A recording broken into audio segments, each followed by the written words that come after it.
మంగళసూత్రం పెరిగితే ఎలా కుచ్చుకోవాలి? తాళిబొట్టు కుచ్చుకోడానికి శుక్రవారం, మంగళవారం, శనివారాలు పనికిరావు. గురువారం మంచిది. అష్టమి, నవమి, అమావాస్య, పౌర్ణమి తిథులు మంచివి కావు. ఉదయం 12 గంటల లోపు రాహుకాలం లేకుండా చూసుకొని మార్చుకుంటే మంచిది. గొలుసు బంగారమైనా సూత్రాలు మాత్రం పసుపు తాడుకే గుచ్చుకోవాలి.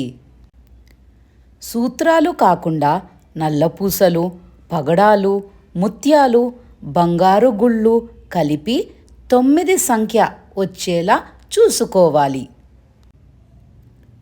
తూర్పు వైపు తిరిగి కూర్చొని ప్రశాంతంగా అమ్మవారిని తలుచుకుంటూ కూర్చోవాలి. అంతవరకు ఒక పసుపు తాడుకు పసుపు కొమ్ము కట్టి దాన్ని ధరించాలి.